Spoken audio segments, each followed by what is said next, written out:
Doctor sir ये जो एड़ी का दर्द होता है किसका? इसको, एड़ी का दर्द, हील में जो पेन होता है, खास हील? करके ये पेन जितने कंप्लेन करते हैं उन सबका ये रहता है जब सुबह सोकर उठते हैं तब दर्द हाँ। होता है, और उसके बाद जैसे चलना शुरू कर देते हैं जितना दिन भर चलते कोई तकलीफ नहीं रहती है। हम्म। लेकिन कई बार ऐसा मान लीजिए 2 घंटा लंबा फिर बैठ गए, हम्म। फिर उठेंगे उसके बाद बहुत दर्द होगा, जैसे अम्मा के केस में होता है कि सुबह उठने पर बहुत दर्द होता है, हम्म। और फिर काम करने के बाद में धीरे धीरे थोड़ा सा उसमें हम्म। आराम हो जाता है।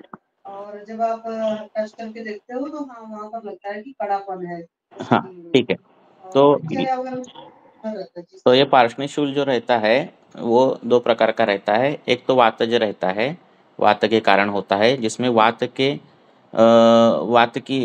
में वृद्धि आई रहती है और उसके कारण जो अस्थि में है विकृति आ जाती है और विकृत अस्थि वहाँ निर्माण होती है। दूसरा रहता है एक रक्त के कारण होता है, क्योंकि जो छोटी अस्थियाँ बोले हैं उसमें सरक्त मेद रहता है। तो वात के कारण, रक्त के कारण, रक्त और मेद दुष्टि, हाँ, ऐसे तीन फैक्टर इसमें रहते हैं। अब ये फैक्टर में कौन सा फैक्टर है ये आपके हेतु से पता चल जाता है। हाँ, वात कर आहार विहार या फिर उस प्रकार की दिनचर्या है तो वात की इन्वॉल्वमेंट रहेगी। रक्त दुष्टिकर आहार विहार, मेद दुष्टिकर आहार विहार ऐसा कुछ होगा तो रक्त और मेद की इन्वॉल्वमेंट रहती है। अब जब वात की इन्वॉल्वमेंट रहती है तो अग्निकर्म से वो ठीक हो जाता है। जैसे मृत्तिका शलाखा से अग्निकर्म करना, हाँ, तो उससे क्या हो जाता है, वहाँ का साक्षात अग्नि ठीक हो जाता है वहाँ के अस्थि धातु का, और वहाँ जो अस्थि निर्माण होने वाली है वो अच्छी निर्माण होती है। तो रेगुलर 4-5 दिन अगर मृत्तिका शलाखा से अग्निकर्म किया तो वातज ये पार्श्वशूल जो है वो ठीक हो जाता है। ठीक है। तो उसमें आप पेशेंट को भी घर में भी कर सकते हैं। एक छोटा मटका लेना, वो गर्म करना, उल्टा मटका रखना, और वो जो मटके का ऊपर का सरफेस है वहाँ पर वो पार्शनी जो है वहाँ पे वो दबानी, और एक बार अंदर तक गर्माहट गई तो वो निकालनी। ऐसे 5-6 दिन कर दिया तो वो पार्शनी शूल एक हफ्ते में ही ठीक हो जाता है। रक्त और मेद ये दोनों के वजह से जो होता है उसमें जो है आपको रक्त मोक्षण करना पड़ता है। नज़दीक की सिरा जो है वहाँ से रक्त मोक्षण करना, नहीं तो साइड में क्या करना, जलोकावचन करना। ये रिपीटेड करना पड़ता है, बार बार करना पड़ता है। और पेट में जो है रक्त अच्छा होने के लिए, मेद अच्छा होने के लिए दवाइयाँ देनी पड़ती है। ये अगर डिफरेंशिएशन आपको नहीं हुआ कि वात से हुआ है कि रक्त से हुआ तो गड़बड़ी हो जाती है। अगर ये रक्त के कारण अगर पार्श्वशूल है और आपने कुछ निर्गुंडी का लेप वहाँ लगाने के लिए दिया या फिर अग्निकर्म किया या फिर कुछ भी उष्ण उपचार किए तो वो बढ़ जाता है। हाँ, और अगर वात के कारण, अगर दूसरा है, वात के कारण है और आपने कुछ अलग उपचार किए तो भी बढ़ जाता है। तो वात के कारण है क्या रक्त के कारण है वो पहले ध्यान में रखना चाहिए, और इसका विचार करके चिकित्सा देनी चाहिए, तो पार्श्वशूल है ठीक हो जाता है। ठीक है। रक्त मोक्षण करना है क्या अग्निकर्म करना है ये डिसाइड होना चाहिए। बोलो।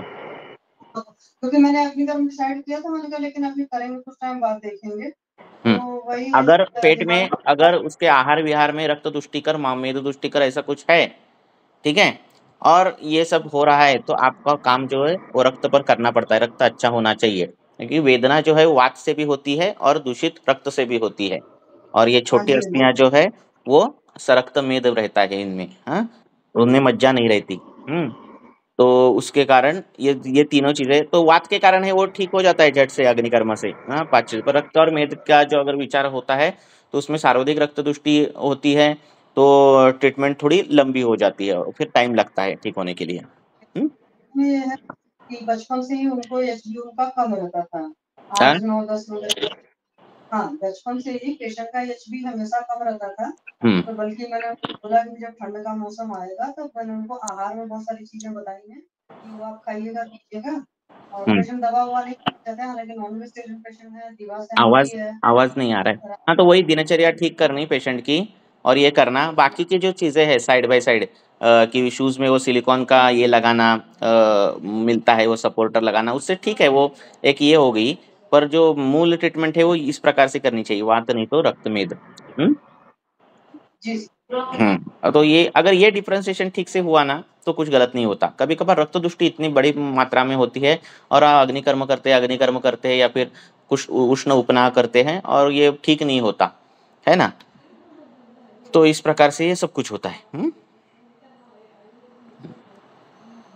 आगे। अच्छा सर, एक चीज उसको दिया था वाला, अश्वगंधा तेल दिया था, तो उसको मालिश करने के लिए मैंने बोला, तो उससे उनको ये हुआ कि टस टस की जो आवाज होती थी, वो मतलब फीलिंग आती थी, उनका वो तो चला गया है, बट पेन अभी तक कम नहीं हुआ है कौन सर सा, उनका। किसका बोल रही, यही पेशेंट का?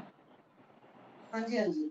हाँ, तो वही बोला, अगर रक्त तुष्टिकर होगा होगा ना तो टाइम लगेगा। हम्म। जी। हम्म। देखो, शूल है दो तरीके से होता है, एक वात के कारण होता है, नहीं तो रक्त दुष्टि के कारण होता है। ये ध्यान में रखो, ठीक है।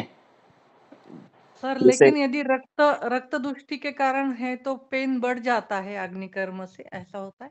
होता है ना, अग्निकर्म ये उष्ण कर्म है। हाँ, हाँ, फिर नहीं, हम्म ऐसे ही पूछ रही हूँ। और रक्त यदि मोक्षण आराम मिलता है तो कितने दिन के बाद करना चाहिए फिर? किस किस में? यदि वातज है और अग्निकर्म से उसको फर्स्ट सिटिंग हाँ, से देखो, आराम सार्वधिक मिलता वात है। वृद्धि है, उसका वात के हेतु कितने हैं, हेतुओं का बल कितना है ना, देश का बल कितना है, दुष्य का बल कितना है, वहाँ का ऋतु का बल कितना है ना, ये सब देखकर ये निर्धारित रहेगा आप कितने दिन तक करोगे। ठीक है, अगर कुछ तो बल हेतु नित्य सेवन कुछ होगा, या फिर प्रदेश जो है वो जांगम प्रदेश में होगा, इस प्रकार से दोषों को ताकत किससे मिल रही है उसके मुताबिक रहेगा कि कितने दिन तक करना है। ठीक है ना। प्रकृति अगर वातज होगी तो और उसको प्रकृतिस्थ बल मिलेगा दोष को, व्याधि को, है ना। तो प्रकृतिस्थ को भी बल मिलता है, वातज प्रकृति को अगर है पेशेंट और उसको अगर वातज बीमारियां हुई तो वो बड़ी मात्रा में होती है ना, दीर्घकालीन होती है। क्यों? क्योंकि उसको प्रकृतिस्थ बल मिलता है व्याधि को, है ना। वही कफज अगर कोई रुग्ण होगा, हाँ, और उस प्रकार और उसको कोई इस प्रकार की बीमारी होगी तो प्रकृतिस्थ बल नहीं मिलता। तो ये सब देखकर कितनी देर तक लेनी, हाँ, जब तक उपशय मिलता है तब तक लेनी। वापस से ये मिल रहा है, अगर लक्षण दिख रहे हैं तो समझना एक तो हेतु कुछ तो हो रहे, नहीं तो कुछ व्याधि अभी तक पूरी से गई नहीं है।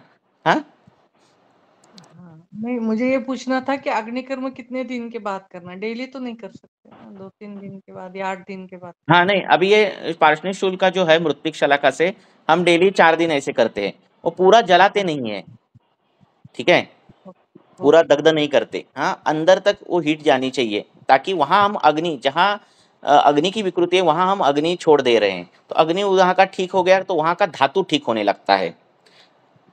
अग्नि कर्म करते हैं मतलब क्या करते हैं, हम अग्नि छोड़ते हैं, है ना। जहाँ अग्नि की अग्नि गलत हुआ है, अग्नि कम हुआ है, वहाँ क्या होते हैं, ये हो जाता है, अपचित धातु तैयार हो जाते हैं। हाँ, कैल्केनियसपुर हो जाता है। क्यों? वहाँ का अस्थि धातु ठीक से नहीं बन पा रहा है ना। तो वो विपरीत धातु नहीं होना चाहिए, अपाचित धातु नहीं होना चाहिए। हाँ, इसीलिए क्या करना है, अग्नि हमें छोड़ना है। हमें मांस दग्ध, हमें मांस काटना नहीं है, इतना अग्नि कर्म करना नहीं है, ठीक है। हाँ, हाँ। तो इसलिए घर में पेशेंट को बोल सकते हैं, मटके से, मटके का जो है हम बोलते हैं, तो घर में वो 4-5 दिन में उसने ले लिया तो वो ठीक हो जाता है पार्श्वशूल, अगर वो प्योर वातज है तो। रक्त की इन्वॉल्वमेंट है तो उस प्रकार से उसका उपचार करनी चाहिए। तो ये स्पर भी कम होता है क्या सर, ये अग्निकर्म होता है से? ना। ओके। हम्म आगे।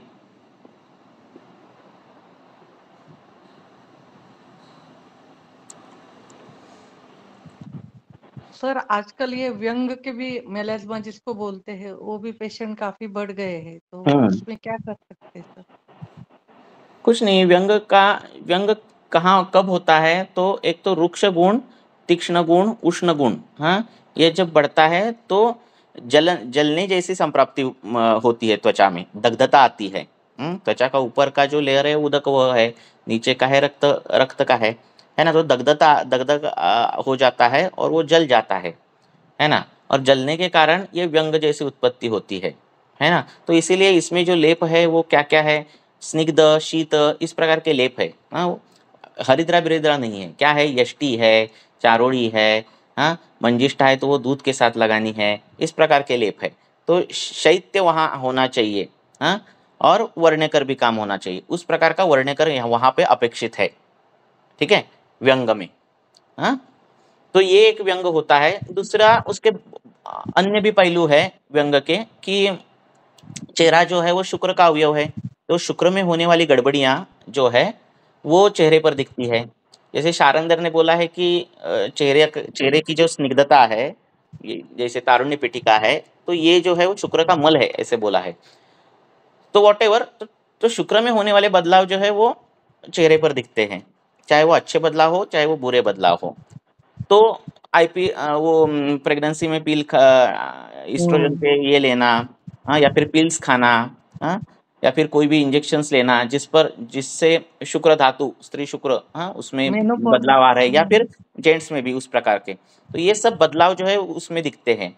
तो व्यवहार में दिखता है कि ऐसे पिल्स खाने वाले लोगों के इसमें उस पिल के साइड इफेक्ट में भी वो मेलाज्मा लिखा रहता है, पर इसकी हाँ, संप्राप्ति आयुर्वेद के हिसाब से ऐसी जाती है।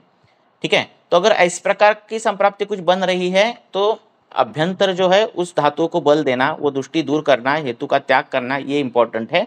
और लेप जो है उसमें चारोड़ी आई है जो शुक्रवर्धक है, हाँ, यष्टि आया है जो शुक्रवर्धक है, दूध के साथ लेप आया है जो शुक्रवर्धक है, लेप भी उसी प्रकार के आए हैं। तो उस प्रकार के लेप अगर दे दिए, बहुत से लेप है, मंजिष्ठा है दूध के साथ है, हाँ, अर्जुन है दूध के साथ, अर्जुन बता हाँ, रहे हैं, हाँ, हाँ, तो अर्जुन। हाँ, तो ये बताऊं कषाय तो रस जो है उसको स्निग्धता अगर मिल गई, कषाय रस तो शीत है ना, उसको स्निग्धता हम्म, मिल गई, उसमें ऑलरेडी पृथ्वी महाभूत है, हाँ, आकाश है, उसमें अगर वो स्निग्धता डाल दिया तो वो उत्कृष्ट वर्ण हो जाता है ना, और शैत्य गुण भी हम्म, आ जाता है। तो उस प्रकार का लेप जो है व्यंग में आया है, तो इस प्रकार की संप्राप्तियां होती है। हाँ, विषय के कारण होता है। विषय मीन्स क्या, कोई भी एक्सटर्नल मेकअप लगाना हो, या फिर कुछ भी आप मेकअप लगाते हो, चाहे वो ब्रांडेड हो ना ब्रांडेड हो, तो कहीं सूट होता है कहीं नहीं सूट होता। तो ये अगर इसका ऐसे हेतु मिल रहे हैं और व्यंग आपको दिख रहा है, तो विष से उत्पन्न व्यंग ऐसा निदान करके आपको विषग्न लेप जो है दूध के साथ लगाने के लिए देनी चाहिए, है ना। तो उसमें मंजिष्ठा हम्म, आएगी, तो मंजिष्ठा दूध के साथ लगाने के लिए दे दो, हाँ, या फिर शिरीष, हरिद्रा, मंजिष्ठा, इस प्रकार का उशीर, इस प्रकार के जो है लेप दूध के साथ दे दो, हाँ, और पेट में विषग्न द्रव्य दे दो। तो इस प्रकार से निदान करो, हाँ, ये व्यंग किसके वजह से हुआ है, धूप में जाने के वजह से हुआ है, शुक्र में दुष्टि के कारण हुआ है, विषजन्य कुछ चीजों से हुआ है, हाँ, कोई डाई लगाया फिर बाद में व्यंग निर्मित होती है, तो उससे हुआ है, तो ये देखो और उसकी चिकित्सा करो। मेनोपॉजल भी दिखाई देता हाँ, है। वही तो शुक्र में बदलाव बोल रहा हूँ ना मैं। हाँ, जो शुक्र में बदलाव आते हैं वो चेहरे पर दिखते हैं। तो इस प्रकार के त्वचा पूरे शरीर पर एक होकर भी, हाँ, प्रिडोमिनेंट त्वचा रहती है, मांस की त्वचा, शुक्र की त्वचा, मज्जा की त्वचा, है ना, तो गाल की त्वचा, है ना, तो उसका स्पर्श अलग अलग रहता है उस धातु की तरफ, है ना। मन पर भी इफेक्ट अलग होता है, पीठ पर हाथ फिराना और गाल पर हाथ फिराना और पेट पर हाथ फिराना, तीनों में फर्क है कि नहीं। शाबाश की हम पेट पर देते हैं क्या, नहीं देते। शाबाश की हम पीठ पर देते हैं, है ना। किसी को आश्वासन देना हो तो हाथ पकड़ते हैं। तो ये जो रहता है ये उस प्रकार से रहता है। हम्म, ठीक है। तो डार्क सर्कल पर, मेनोपॉजल में सर, बोलो। मेनोपॉजल में फिर शतावरी इंटरनल देना चाहिए। हाँ, मेनोपॉज क्या है कि स्त्री जो है वात के उम्र में गई है, हाँ, अचानक से वात के एज में गई है ना, तो वात का सार्वधिक वृद्धि के जो है कार्ष्ण कार्ष्ण कामित्व, है ना, तो वो कार्ष्णता आती है, कृष्णता आती है ना, तो कहाँ भी आएगी, जहाँ ख वैगुण्य होगा, जहाँ धातु वैगुण्य होगा, जहाँ बल कम होगा, धातु सारता कम होगी, उस प्रकार से वही पहला अटैक हो जाएगा वो वात वृद्धि का, है ना। तो क्या होगा, तो ऐसा होगा, तो आपको क्या करना है, वात शामक चिकित्सा करनी है, पर वो कैसी है उस पर निर्भर है। हाँ, भ्रूणात्मक करनी है, कैसी करनी है, वो पूरा हर एक केस की अलग रहेगी। हाँ, 4-5 मेनोपॉजल लड़कियां, औरतें आपके पास आई और हर एक में दिखेगा, तो हर एक की थोड़ी बहुत संप्राप्ति अलग बनती है। हाँ, ऐसा है। हम्म? कईयों में क्लेद भी खराब रहेगा, तो उसको कुष्ठ की तरफ चिकित्सा करनी भी पड़ेगी आपको, है ना। तो वो देखकर वो सब करना एक गाइड है। दूसरा क्या है, चेहरे, हाँ, डार्क सर्कल क्या है, शावता है ना। डार्क सर्कल मीन्स शावता है, कहाँ पे आई हुई, आंखों के आजू बाजू आई हुई। तो कृष्णता किसके वजह से आती है, वात दोष के कारण आती है ना। और किसके कारण आती है, त्वचा का रंग कब बदलता है, रक्त दुष्टि होगी तब बदलता है ना। तो ये दो चीजें देखनी, जागरण से शावता, जागरण से क्या होता है, वात पित्तात्मक संप्राप्ति होती है, जो कॉमन चीज है डार्क सर्कल की आजकल, है ना। तो नींद अगर अच्छी ले ली तो भी उसमें वो जो डार्क सर्कल जाते हैं, है ना। आंखें क्या है, मज्जा धातु का अवयव है, आँखों का ज़्यादा काम करना, मतलब ज़्यादा स्क्रीन देखना, ज़्यादा टीवी देखना, व्हाटएवर, तो ये भी अतियोग है आँखों का। अतियोग के कारण वात वृद्धि होती है। वात वृद्धि के कारण आजू-बाजू की स्किन पर भी वो वात वृद्धि दिखेगी, तो वो डार्क सर्कल आ जाते हैं, है ना? तो ये सभी विचार करने डार्क सर्कल में, सिर्फ ककड़ी लगाकर डार्क सर्कल नहीं हम वैद्य है ना? या फिर कोई डार्क सर्कल की क्रीम लगाकर डार्क सर्कल नहीं निकाल लेंगे। हम क्या करेंगे, पूरी केस हिस्ट्री लेंगे, किसके वजह से क्यों हो रहा है, आँखों के नीचे ही क्यों हो रहा है ना? ये देखो तो पता चल जाता है किसके वजह से हो रहा है, और वही ट्रीटमेंट करना। उसमें नस है, उधर लेप लगाने के लिए, ये सब कुछ आप कर सकते हो। मुख्य क्या है, वात और रक्त, ठीक है? वात रक्त, ये दोनों का विचार वो डार्क सर्कल में करना है। अब जैसे दांत के रोग देखें तो उसमें शावदंत करके रोग है ना?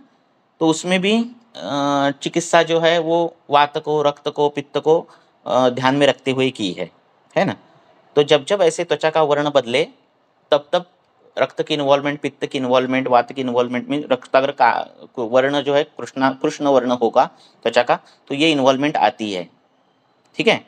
हाँ, बाद में सब शुक्र का विचार ये सब रहता ही है। हाँ, शुक्र का विचार रहता ही है स्किन में। हाँ, मैंने इसके पहले भी लेक्चर में बोला है कि स्किन अगर बिगड़ी आपकी, तो रस धातु, रक्त धातु, मांस धातु, शुक्र धातु, ये धातुओं का विचार आता ही है। हाँ, अस्थि धातु, मेद धातु छोड़ के, हाँ, ये धातु और मज्जा धातु छोड़ के, इनका विचार आता ही आता है।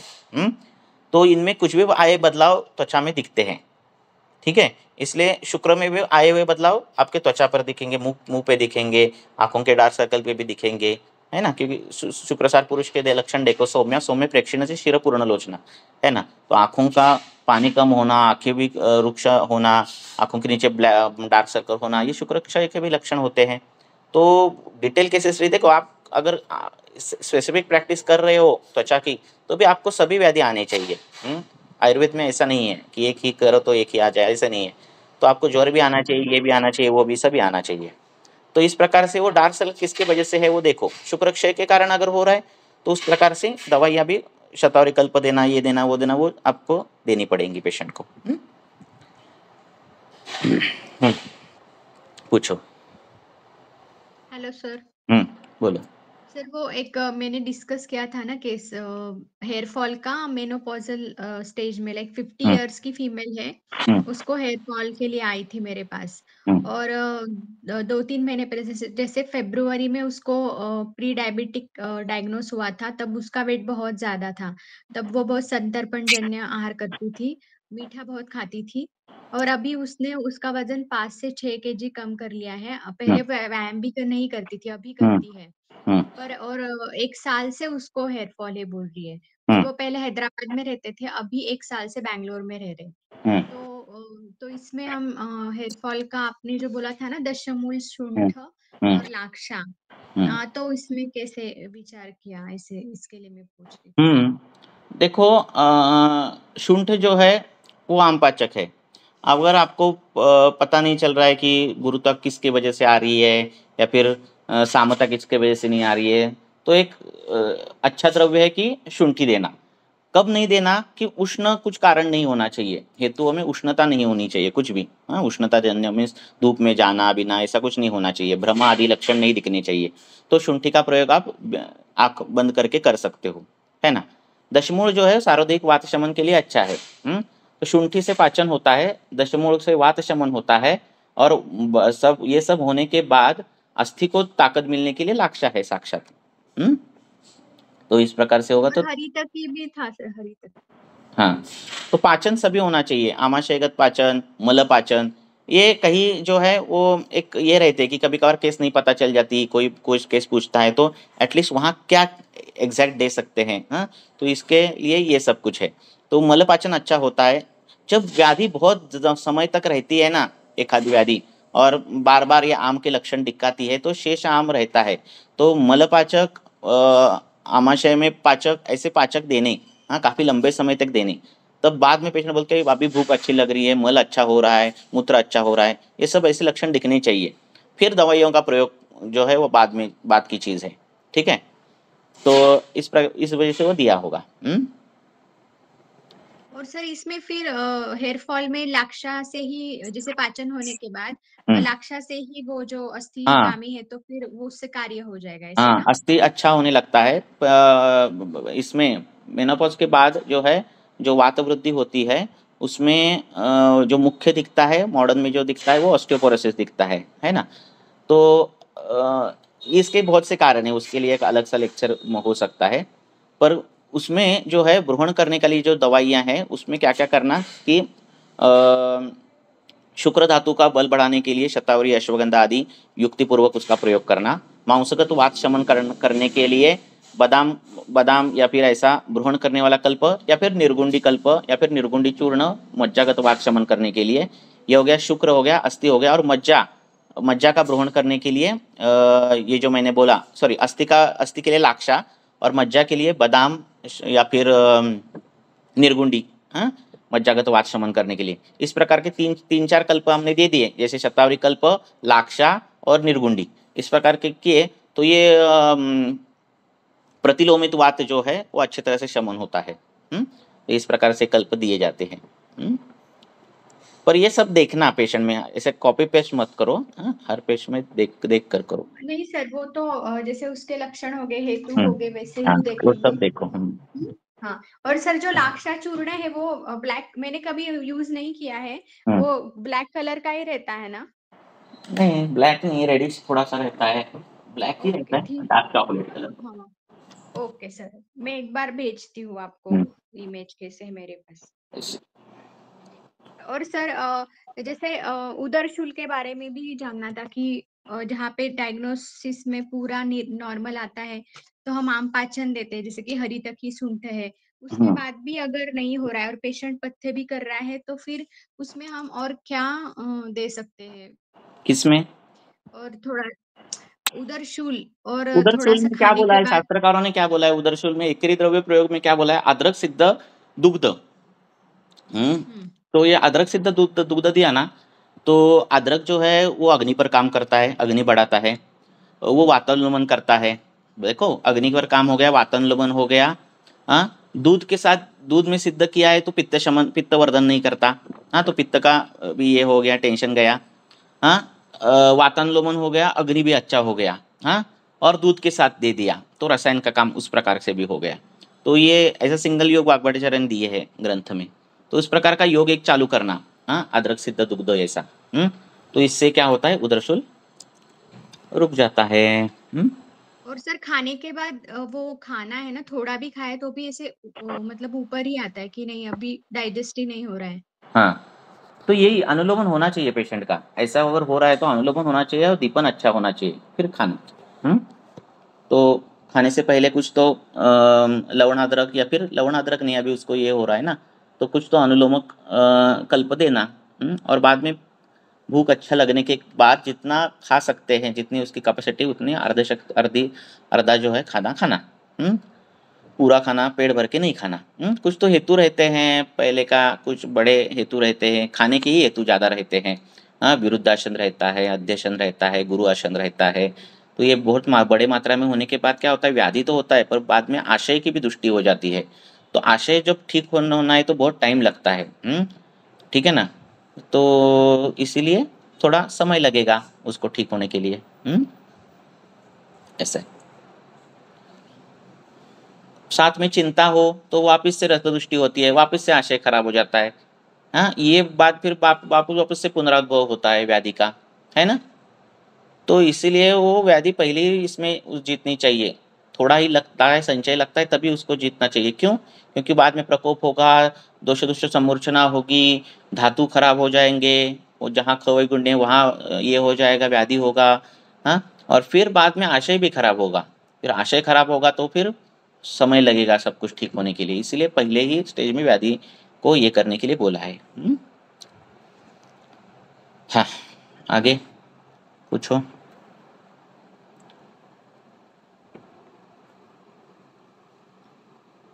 पूछो, डायरेक्ट पूछो, हाथ ऊपर मत करो।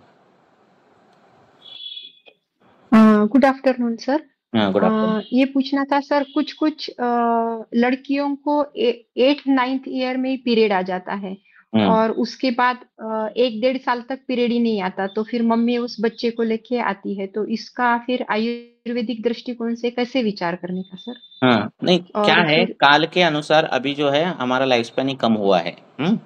तो अभी जो ये पीरियड की जो डेट है, पीरियड जो आने की ये है, वो पहले ही जल्दी आ रही है। पहले जो 15-16 साल थी, तो अभी 14, फिर 13, अभी 12, अभी 11 साल को ही आ रही है। तो ये काल का भी महिमा है। ज़्यादा कम समय में ज़्यादा समझना, जल्दी एक्सपोज होना उस चीज़ों को, ये सब चीज़ें जो है वो उसमें इन्वॉल्वमेंट है, साइकोलॉजिकल चीज़ें। ठीक है, आप साइकोलॉजिकल जब रेडी रहते हो बाकी की चीज़ों के लिए, तब शरीर भी जल्दी रेडी होने की कोशिश करता है। ये बात ध्यान करो। तो उस प्रकार का पहले उस प्रकार का नहीं था, है ना। बहुत सी रिस्ट्रिक्शन थी और बहुत से नियम थे। वो नियम इसलिए नहीं थे कि किसी को नीचा दिखाना। तो ये सब समाज जीवन बदला है ना। तो हाँ, तो इसका वो परिणाम है ना। तो उसमें कुछ हम ज़्यादा ये नहीं कर सकते। अभी आई है पीरियड तो नहीं, बंद फिर बंद, एक हाँ। 1 डेढ़ साल तक सर पीरियड नहीं आता है पेशेंट को, तो फिर पेशेंट यानी आते हैं कि अब क्या किया जाए, 2 साल पहले पीरियड आया था, 1 साल पहले पीरियड आया था, फिर पीरियड नहीं आता, ऐसे समय फिर हमने कैसे सोचने का देखो, उसको? जब पहली पीरियड की शुरुआती का समय बोल रहे हैं ना आप, मेनार्क बोल रहे हैं ना। हाँ, नहीं, मेनार्की होने के बाद तो पेशेंट भूल जाता है, फिर 1 हम्म। डेढ़ साल तक पीरियड ही नहीं आता हाँ, फिर पेशेंट को, वही तो फिर बोल रहा हूँ, तो उसमें पेशेंट की क्या मम्मी। क्या होता हाँ, है। वही तो, ये समाज जीवन बदलने का ही है। देखो, रजत प्रवर्तन के समय क्या हाँ, करना चाहिए, ये अभी हुआ नहीं, वैसा होता नहीं। ठीक है। हाँ, तो अच्छा, हाँ, हाँ, तो ये रजत प्रवर्तन के लिए जो पथ्य पालन करने रहते हैं वो अभी पूरे बंद हो गए, है ना। तो रजत प्रवर्तन के समय भी लोग खेलने जाते हैं, जंपिंग करते हैं, रनिंग करते हैं, ये सब चीज़ें होती है। अब व्रणित गर्भाशय है, और व्रणित गर्भाशय के समय आप जंप कर रहे हो, खेल रहे हो, साइकिलिंग कर रहे हो, ठीक है, सब कुछ कर रहे हो, तो वो व्रण जो है गर्भाशय में वो अच्छा भरेगा क्या? वो अच्छा खून जाएगा क्या? नहीं जाएगा। हाथ को अगर आपको लगा तो भी आप हाथ एक जगह पर रखकर काम करते हो, हाथ हाथ हिलाते नहीं हो, बराबर है ना। तो इतना आप हाथ की केयर करते हो। आँखों को लग गया, आँखों को हम पट्टी बाँधते हैं, गॉगल लगाते हैं, आँख हिला ये नहीं करते, आँखों का ऑपरेशन हुआ तो बंद करने बोलते हैं आँख। और गर्भाशय के लिए ये नहीं होता, पैड लगाते हैं और ये सब कुछ होता है। तो ये बार-बार होता है, बार-बार ये सब कुछ होता है, और फिर उसमें परमानेंट जो है दुष्टि आने लगती है आशय में, ठीक है? तो इसीलिए पहले के ज़माने में नियम थे, वो अभी नियम नहीं फॉलो। तो बोलो, सामाजिक जीवन बदलने के लिए जीवन बदले पूरे बदले हैं, इसके ये साइड इफ़ेक्ट है सब कुछ, है ना? तो ये है, तो उसमें क्या करें? ऐसा। तो जीवनीय द्रव्य वगैरह देने के क्या सर फिर उस लड़की किसको? को? वो केस के हिसाब से चेंज नहीं, होगी। एक 1 डेढ़ साल तक पीरियड नहीं आया है, तो फिर क्या हाँ, करने का, ऐसे देखो, मम्मी पूछती रसदुष्टि है, उस अगर समय है फिर तो हमने। रसदुष्टि अगर उसमें ज़्यादा चिंता है, स्ट्रेस है, अभी दूसरी, तीसरी, चौथी के बच्चों को भी पढ़ाई का टेंशन है, तो इनमें ये चिंता, ये कारण आमाशय दृष्टि करेगा ही करेगा, है ना? और ये हमारे टाइम में तो बाद में आई चिंता, अब ये बच्चों में पहले ही आई है। तो ये सब देखो ना, व्याधि जो ओल्ड एज के जो है वो अभी पहले के इसमें आने वाले हैं, है ना?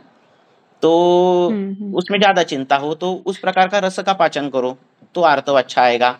उसका कॉन्स्टिपेशन, कृमि इसकी हिस्ट्री है तो उसका मल पाचन करो, वातानुलोमन करो, कृमि पर काम करो, तो ये केस वाइज चेंज होगा उसके पीरियड का, ओके ठीक है? सर। हाँ, तो अपान अच्छा हाँ, करना है, रसा अच्छा करना है, पोषण नहीं मिल रहा है तो पोषण देने के लिए चीज़ें जो है वो देनी चाहिए, शतवरिकल्प जैसे। श्रोतरोध है तो श्रोतरोध पहले दूर करना चाहिए, कृमियों की हिस्ट्री रहती है, कृमियों की हिस्ट्री दूर करनी चाहिए, ये सब करके वो ठीक करना चाहिए पीरियड। और पीरियड के लिए जो थैंक यू सर। हाँ, पीरियड के दरमियान क्या पथ्य पालन करना चाहिए, क्या परहेज रखनी चाहिए, ये एक कागज बनाओ, ग्रंथ में लिखा हुआ है, जो वो लिखो अपने अपने भाषा में और हर एक पेशेंट को दे दो, है ना। Thank you sir. Thank you sir. Okay. गर्भाशय व्रणित रहता है तो व्रण अध्याय में जो पथ्य है कि व्रण जल्दी भरना चाहिए, है ना। तो उस जल्दी भरने के लिए जो जो पथ्य दिए है वो पथ्य देना चाहिए, रजत प्रवृत्ति के दरमियान। तो अच्छा व्रण बार बार भरेगा, रोज हर महीने वो साइकिल रेगुलर हो जाएगी, वहाँ कभी भी फाइब्रॉइड नहीं होगा, वहाँ कभी भी मांसदुष्टि नहीं होगी। जब जब भी कभी वात वृद्धि होगी तो संप्राप्ति वो गर्भाशय की ओर नहीं जाएगी। ये सब पहले से ही करना पड़ेगा आपको, ऐसे। तो अभी ये कॉमन है, थैंक यू गर्भाशय सर। की फाइब्रॉइड कॉमन है, सभी चीज़ें अभी बहुत कॉमन है। हाँ, इनफर्टिलिटी बहुत कॉमन हो गई है ना? पहले हाँ, पीसीओएस भी बहुत कॉमन हाँ, हो गया मिनिमम सर। केसेज परसेंटेज कम था, अभी वो परसेंटेज में हेल्दी कपल रेयर है ना? ऐसा है।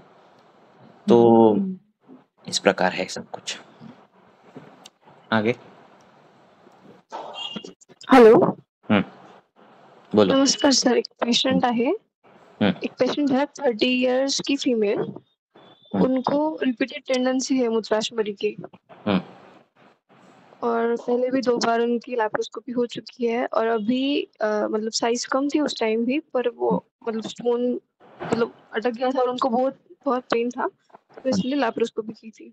हम्म, तो अभी भी उनको लेफ्ट किडनी में मिडपोल के पास 5.6 mm और 4.2 mm के 2 स्टोन्स हैं. ठीक है, तो हो फिर गया। अभी कैसे?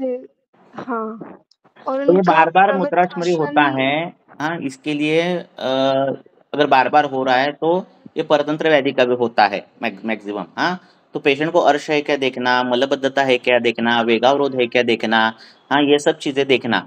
अगर वेगावरोध है और अर्श है, मूत्राशमरी हो रहा है तो उनको अर्श अर्श की, है. हाँ, हाँ, तो ट्रीटमेंट अर्श मूत्राशमरी की है नहीं, उनको. हाँ, तो अर्श की ट्रीटमेंट होनी चाहिए।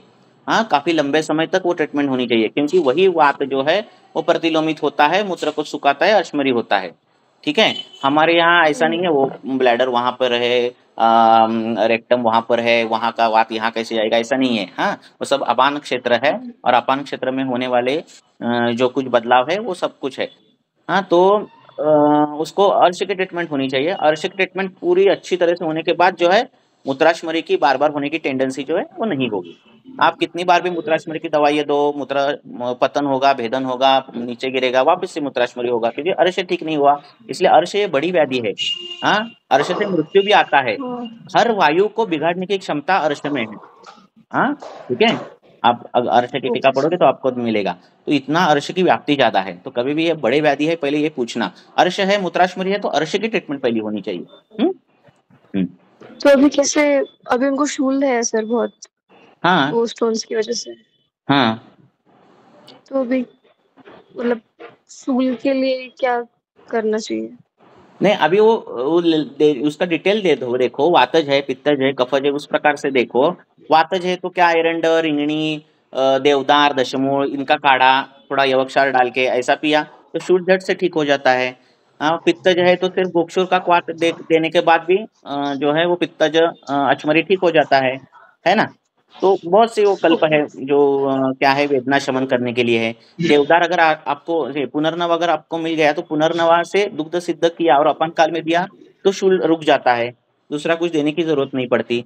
अवपीड़क स्नेह देना खाना खाने के पहले, और वो वातजे पित्तजे कपजे किस प्रकार का है वो देखना। वो शूल जाना ये बड़ी बात नहीं, हो जाता है। और बार बार मूत्राशमरी हो रहा है उसके लिए आपको अर्श की चिकित्सा करनी पड़ेगी। हाँ, आपको हरितकी देनी पड़ेगी, वो हिसाब से क्या है उसके हिसाब से। हाँ, सुरण देना पड़ेगा, हाँ, पाठा देना पड़ेगा, दामाचा देना पड़ेगा, वटेवर जो है अर्श की चिकित्सा करनी पड़ेगी। तब जाके वायु का नित्य अनुलोमन होगा, अर्श जाएगा, उसकी मलबद्धता जाएगी, पेट रोज का रोज साफ होगा, वायु का प्रतिलोम नहीं होगा, ऊपर वायु घूमेगा नहीं, मूत्र को रुक्त करेगा, मूत्र को सांद्रता निर्माण नहीं करेगा, हाँ, और अश्मरी नहीं होगा। ठीक है, तो ऐसा है। Yes sir. बाकी सर के सब अजून देखो, केस. डिटेल केस ले लो।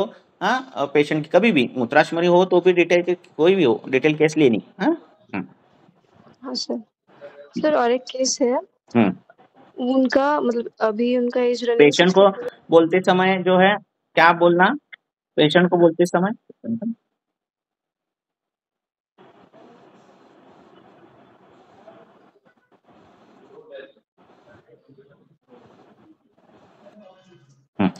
पेशेंट को बोलते समय जो है वो बोलना कि मैं अश्मरी की चिकित्सा कर रहा हूँ। ठीक है, आवाज आ रहा है? हाँ सर. हाँ, हाँ सर. पेशेंट को बोलने के लिए बोलना अश्मरी की चिकित्सा कर रहा हूँ, और चिकित्सा जो है वो इसकी करने की, अर्श की करने की। आगे। सर और एक पेशेंट है. उनका अभी एज 65 इयर्स मेल है. उनका बाइक से एक्सीडेंट हो गया था 20 से 25 दिन पहले. तो वो आईसीयू में एडमिट है. उनको हेमोरेज भी हुआ था ब्रेन में. तो अभी मतलब वो 6-7 दिन आईसीयू में रहे, फिर रिकवर हुए तो फिर मतलब अभी वो घर पर है, तो अभी उनकी कंप्लेंट्स ऐसी है कि वो मतलब थोड़ा छोटे बच्चे की तरह बिहेव करते हैं, मतलब थोड़ा म्हणजे थोड़ा हट्टीपणा किंवा असं आणि मतलब बार-बार कोई भी चीज़ मतलब 15 से 20 मिनट वो रहते हैं, फिर बार-बार एक ही चीज़ की रट लगाते हैं कि मुझे मतलब उनका वो मतलब खेती करते थे, तो मुझे खेत में जाना है, मुझे ये करना है, वो करना है। और मतलब उनको याद वगैरह सब है, पुरानी चीज़ें मतलब पुराने कोई रिश्तेदार हो उनके नाम या जो भी उनको बहुत सारे थोड़ा बहुत कन्फ्यूज़ करते हैं वो, पर ऑलमोस्ट ऐसे अच्छा है, तो फिर अभी हाँ, क्या है मतलब देखो। इम्प्रूवमेंट के लिए क्या हाँ, कर रहे हैं? हाँ, ठीक है। 2-3 चीज़ें रहती है ऐसे, इसमें एक ऐसे तो एक वाक्य में नहीं गाइड कर सकते, पर जब ऐसा होता है तो मर्माघात रहता है और मर्माघात के लक्षण जो है वो काफ़ी लंबे समय तक रहते हैं। तो मर्माघात में करना क्या रहता है कि जीवनीय द्रव्यों का प्रयोग करना रहता है। तो आप उसको नस्य के लिए उस प्रकार का जीवनीय दुग्ध का नस्य करो, नहीं तो कोई महाकल्याणक घृत होगा, ब्राह्मी घृत होगा, वो केस डिटेल लेने के बाद पता चल जाएगा। तो उस प्रकार का नस्य काम करो, क्योंकि सिर मर्म पर आघात हुआ है इसीलिए। दूसरा गोष्ट, आघात जब रहता है तो वात की और रक्त की दृष्टि रहती है, तो उस प्रकार से वात और रक्त को ठीक करना हो तो सिर्फ वापस से घृत देना ही पड़ता है ना। तो पेट में उस प्रकार के विचार करके उस प्रकार के घृत चालू करो, ताकि उनकी चिड़चिड़ ये सब जो है वो कम हो जाए। चिड़चिड़ ये पित्त का विकार है ना। हाँ, फिर रक्त दुष्टिजन्य विकारों में वो सब कुछ आता है, तो उसके लिए क्या है, घृत का प्रयोग करना। हाँ, नस्य में जो है महाकल्याणक घृत का नस्य, ब्राह्मी घृत का नस्य, ये नस्य चालू करना। तो नींद बढ़ती है तो शांति, पित्त शमन हो जाता है, चिड़चिड़ा जो है वो कम हो जाता है, और घृत जो है वो क्या है, आपको जीवन देने वाला है, जीवनीय है, और ये मर्माघात है, तो ये दोनों चीजें उसमें सॉल्व हो जाती है। ठीक है। हाँ सर, और कुछ करना चाहिए? और डिटेल केस लेने, ये मैंने ऊपर ऊपर गाइड कर लिया, और डिटेल लेकर आप ये करो, पर कितना करो और टाइम लगेगा, हाँ ऐसा नहीं होगा। हाँ सर। ठीक है। हाँ सर, थैंक यू। शिरोधारा भी कर सकते हैं ना हाँ, उसमें कि शिरोधारा नहीं? कर सकते हैं, शिरोपीचू रख सकते हैं। हाँ, शिरोगत वेदना, शिरोगत ये लगा है, आघात हुआ है, तो शिरस्थ जो ये है, जैसे नस्य है, कर्णपूरण है, हाँ, शिरोभ्यंग है, शिरोधारा है, हाँ, शिरोपीचू है, ये सब कर सकते हैं। ये क्या है, मर्म को ताकत देने वाली सब चीजें हैं, है ना, उसकी चिकित्सा है, तो ये सब कर सकते हैं। रोज सिर को तेल लगाना, जो तेल लगाओगे वो ब्राह्मी तेल, इस प्रकार का तेल जो है सिर को लगाने के लिए बोलो। हाँ, तो शिरोभ्यंग से शिरोगत विकार नहीं होते। अभी अंदर कितना आघात हुआ है, कितना डैमेज हुआ है, ये सब हम बाहर से नहीं बता सकते, है ना, हम ट्रीटमेंट कर सकते हैं, तो उस प्रकार से ट्रीटमेंट कर दो। जब भी बात बढ़ेगा उनका, तब उनमें जो लक्षण दिखेंगे वो शिरोगति दिखेंगे। ये देखो क्यों, क्योंकि वहां अभी खवय गुण निर्माण हुआ है। तो वात प्रकोप होना नहीं चाहिए, क्योंकि वही जो है वो वात का है, तो वो होना नहीं चाहिए, इसलिए घृत का नित्य प्रयोग होना चाहिए आहार में। गाय का घी, ऐसा। और हाँ, एक पेशंट आहे सर, 65 वर्षाचा आहे, प्लंबर आहे, आणि त्याचे पाय म्हणजे दोन्ही एक मिनट, एक किसी का माइक चालू है, माइक किसी का चालू है तो बंद करो। हाँ बोलो आप। 65 वर्षाचा मेल पेशंट आहे, त्याच्या दोन्ही पिंढऱ्या दुखतात, एक 4-5 वर्षापासून दुखतायत, बाकी त्याला काही प्रॉब्लेम नाहीये, बाकी शुगर नाही, बीपी नाही, बाकी काहीच प्रॉब्लेम नाही, प्लंबिंगचं काम अजूनही करतो व्यवस्थित, आणि एक्झाम मध्ये मला थोडेसे नेल्स त्याचे ब्लॅकिश दिसले, बाकी त्याला काही त्रास नाहीये, स्ट्रेस थोडासा आहे, तर काय कसा विचार करता येईल? पायाचे फक्त पिंढऱ्या दुखतात, बाकी काही? हाँ, कारण उनका जो व्यवसाय है वो बैठने का व्यवसाय है, ऐसा पैरों पे बैठने का व्यवसाय है, तो वो व्यवसाय जनित भी होगा, नहीं तो कुछ अन्य कारणों का जो है बल भी उसको मिला होगा पिंडिकों को, है ना। तो उस प्रकार का विचार करके वो करना चाहिए। मांसगत वात का विचार होना चाहिए, अभ्यंग रोज होना चाहिए पिंडिका को, उसका वजन अगर कम हुआ तो उसको भ्रूण पहले होना चाहिए। पिंडिका जो है वो सेकंड हार्ट है ना, तो मांस को बल देने वाली चीजें होनी चाहिए। अगर उसका बल कम है, व्यायाम ज्यादा है और खाना कम है, ऐसा होगा तो उसको मनुक्का जैसी चीजें, शतावरी कल्प जैसी चीजें, घृत जैसी चीजें, दूध जैसी चीजें खाने में होनी चाहिए। ठीक है, तब मांस का बल बढ़ेगा। वो जो पोजिशनल बैठता है वो पोजीशन उसको चेंज करने के लिए बोलना चाहिए। एक तो छोटे स्टूल पर बैठो, नहीं तो स्क्वैटिंग पोजीशन में बहुत लंबे समय तक नहीं बैठना रहता है, ऐसे शास्त्र में बोला है ना। तो उस स्क्वैटिंग पोजीशन में वो बैठते और काम करते, तो ऐसा काम होगा तो उनको बोलना है कि स्टूल लेकर बैठना है, ठीक है। ऐसे पोजीशन पर बैठने वाले पेशेंट में बुधाभ्रंश ऐसी भी चीज़ें बाद में दिखती है, ठीक है। तो उसको बोलना है वैसे नहीं बैठना है, और बाकी की केस हिस्ट्री लेकर आपको पता चल जाएगा और क्या देना है। ठीक है। ओके मलबद्धता होगा हाँ तो चक्रुता पेंडिकोदेष्टन है, तो वहां भी हो सकता है, तो वो किसके वजह से है और क्या है वो भी देखो। बाकी हिस्ट्री नाही मिळते काही, फक्त नेल्स मला काळे दिसले, मग ते थोडंसं रिलेटेड वही मैंने बोला ना कि कृष्णवर्णीय हाँ। जब होता है, नेल कैसा है, दंत जैसा है ना, अपने अस्थि धातु के बाय प्रोडक्ट है, तो वहां पे कृष्णता जब आती है तो वात का विचार, रक्त का विचार और मांस का विचार करना है नेल्स के यहाँ, क्योंकि नेल बेड रक्त और मांस से बना है ना। तो वात, रक्त और मांस, तो वात प्रकोपित कुछ आहार विहार होगा उसका, वो तीखा खाना, कम खाना पर तीखा खाना ऐसे रहता है ना, तो उनमें भी वात प्रकोप और रक्त दृष्टि ये साथ में दिखती है। कम ही खाते पर बहुत तीखा खाते, तो उनमें वो सब करना। और वो विपरीत जो है गुण जो है स्निग्ध, शीत, भ्रूण करने वाले जो है गुण बढ़ाना, तो वात कम हो जाता है, रक्त को ताकत मिलती है, अस्थि धातु अच्छा होता है, और नेल पे जो है वो पिंकिश दिखने लगते हैं, ठीक है। हा त्याला तेच हे दिले, ऑइल सांगितले लावायला त्याला, आणि शतावरी दिले, शतावरी कल्प दे दो, 2 टाइम दे दो, 2 टाइम दे दो। देखो जिनमें आपको शतावरी कल्प दूध के साथ लेने में आपने ले लेना, इतना कुछ नहीं महसूस होता आपको, मीन्स ठीक है ले लिया, अच्छा ऐसा होता है। पर जो सच में बहुत काम करते हैं और खाना जिनका कम है, धूप में काम करते हैं, और जिनमें धातुपाक के लक्षण है, जिनमें वात वृद्धि है और पित्त वृद्धि दिखती है, ऐसे लोगों ने अगर वो ले लिया ना, तो उनको वो पेशेंट एकदम खुश हो जाता है उसी दिन, इतना उसका फर्क पड़ता है, क्योंकि शरीर को वो अपेक्षित है वो गुण, ठीक है। वो जो द्रव्य है वो शरीर को चाहिए रहता है, और वही द्रव्य हमने अगर दे दिया ना तो शरीर बहुत खुश होता है। हमने ले लिया तो इतना नहीं महसूस होता, क्योंकि हम वैसे भी दूध पीते हैं, खाना अच्छा खाते हैं, है ना, तो इसीलिए उनको दे दो, तो उनको पता चल जाता है क्या है शतावरी, ऐसा। त्याला विद्धनी पण रिझल्ट मिळतात, विद्ध कर्म केलं की त्याला बऱ्यापैकी रिलॅक्स असतो, आणि मग परत साधारण 1-5-6 महिन्यांनी येतो परत माझ्याकडे विद्ध कर्म करायला। शतावरी कल्प 2 टाइम देना दूध के साथ, अश्वगंधा पण दिले, अश्वगंधा चालेल, शतावरी भ्रमण करना, स्निग्ध शीत से भ्रमण करना, मुनक्का खाने देना, ऐसा सब कुछ करना। अरे बार बार करना पड़ता है क्योंकि वो बार बार काम करते हैं, है ना, तो वही है। और जो ओल्ड एज में मलबद्धता रहती है ना, तो मलबद्धता से फिर उनको फिशर मतलब परिकर्ती का भी फॉर्म हो जाती है, कभी अर्श भी फॉर्म हो जाते हैं, तो हम वहाँ पे मात्रा बस्ती दे नहीं सकते, उनको बहुत पेन होता है, तो अभ्यंतर हम कैसे करें? अभ्यंतर मतलब यष्टि का प्रयोग करना, यष्टि सिद्ध घृत या फिर यष्टि चूर्ण जो है पानी के साथ अपान काल में देना यष्टि। तो यष्टि जो है वो जीवनीय भी है, व्रण रोपण भी करती है, मधुर स्कंद भी है, जो कुछ है वो सब कुछ है, ठीक है। शुक्र भी बढ़ाने वाली है, सब कुछ बनाने वाली है। तो यष्टि का प्रयोग किया तो झट से उसमें उधर का पाक भी कम हो जाता है, धारण भी कम हो जाता है, फिशर भी जाते हैं, पेट भी साफ होने लगता है। तो यष्टि का शतावरी से अच्छा यष्टि का प्रयोग करना अपान काल में।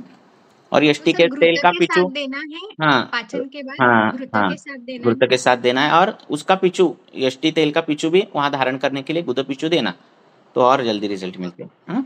और सर वहाँ पे गुदा कंडू भी वो जख्म की वजह से रहता है कि हम वहाँ पे कृमि का विचार करें? हर एक का अलग रहता है, कईयों का जख्म की वजह से रहता है, कईयों का कृमि की वजह से रहता है, पर ओल्ड एज में कृमियों की भी चिकित्सा करने की, बच्चों में और बूढ़ों में कृमियों का विचार करना ही करना। जब व्याधि जीर्ण होता है तो कृमि की उत्पत्ति होती ही होती है, ऐसे शिष्टाचार्य बोलते, तो कृमियों का विचार करना ही है। तो उस प्रकार से जैसे जहाँ पे जीर्ण अवस्था है तो वहाँ पे हम विडंग जैसे तो वात मतलब बहुत थक जाते हैं ना पेशेंट, लाइक जीर्ण अवस्था है, उनको ताकत नहीं रहती है, तो वहाँ पे हम कौन से मतलब कृमिघ्न औषध का प्रयोग करें? नहीं, तिक्त द्रव्य जो है वो कृमिक नहीं है, ठीक है। तो तिक्त घृत वित्त दिया तो भी कृमि पतन हो जाता है, इसलिए तिक्त घृत उत्कृष्ट में भी आया है ना, ठीक है। तो उसके वृक्ष ही कल्पे देनी चाहिए, ऐसा कुछ नहीं है। ओके सर, तो तिक्ता घृत के साथ हम यष्टि भी मिला ऐसे दे सकते, कुछ प्रॉब्लम नहीं। ठीक है सर। और सर मैंने क्वेश्चन डाला है कि अभी जो बच्चे आ रहे हैं ना 15 से 30 साल के बीच में उनको बहुत खालित्य हो रहा है, तो उनका आहार तो कफकारक, कृमिकर, पित्तकर है दोनों। तो यहाँ पे द्रव्य कल्प हम कैसे विचार करें क्या और क्या नस्य क्या भी समझा नहीं, क्या हो गया 15 से 20 साल के 30 साल के बीच में जो हाँ यंगस्टर्स बच्चे हैं, हाँ उनका ओके खान-पान है जैसे कि पिज़्ज़ा, बर्गर है, कोल्ड हाँ ड्रिंक्स है, फिर भुजिया है, चिप्स है, सब पित्त कफकर है, हाँ कृमिकर है। तो हम्म वहाँ पे हम कल्प कौन से दें और नस्य कौन-सा प्रयोग करें खालित्य के लिए? हम्म देखो क्या है, ये अभी समय के वजह से क्या हो रहा है, हमारा जो खान पान सबका बदला है। हाइब्रिडाइजेशन बहुत आया है, और ये हाइब्रिडाइजेशन मतलब क्या है कि वनस्पति के शुक्र धातु में आए हुए बदलाव। ठीक है, मुख्य बदलाव जो है वो शुक्र धातु में बदलाव आए हैं। हाँ, जैसे चिकन खाए तो चिकन, वो मुर्गी भी 1-2 महीने में बड़ी हो जाती है। जो मुर्गी बड़े होने के लिए 2-3 साल लगते हैं, वो मुर्गी 2 महीने में बड़ी होती है। तो ये वृद्धि कैसे होती है? हाँ, तो वो जेनेटिकली उसमें अल्ट्रेशन किया है। ये सब खान पान में, ये तो नॉनवेज में मुर्गी तो हो गई, पर वेज में तो सभी जगह इसमें आया है। ठीक है, हमारी जो धान्यक है वो भी 1-1.5 महीने में बड़ी हो रही है, धान्यक है ना, जिसको 4-5 महीने लगते हैं। तो ये सब बदलाव जो है हमारे में आए हैं। आप ऋतुचर्या फॉलो करो, दिनचर्या फॉलो करो, ना करो, सब करो, ये कई चीज़ें जो है वो हेतु हो ही रहे हैं। हाँ, तो अभी के इसमें ये सब हेतु आए हैं। उसमें भी जो दिनचर्या थोड़े भी नहीं पालन करता, स्पाइसी फूड खाता है, बाहर के फूड खाता है, बेकरी प्रोडक्ट खाता है, ये तो उसमें क्या हो जाता है, पहले से ही शुक्र धातु में खराबी है। तो ये सब शुक्र धातु खराब होता है, अस्थि धातु खराब होता है, और ये सब रिजल्ट जो है वो दिखते हैं व्यवहार में। अब अस्थि धातु का केश, दंत ये दिखता है, बाहरी दिखता है, इसलिए उसके बदलाव जो है हमें दिख जाते हैं, बाल ये हो रहे। बाकी के धातुओं में भी बदलाव आते हैं। हाँ, शुक्र में बदलाव आते हैं, ये कब पता चल जाता है? जब वो उसका मैरिज होता है और बाद में पता चलता है कि इनफर्टिलिटी है ना।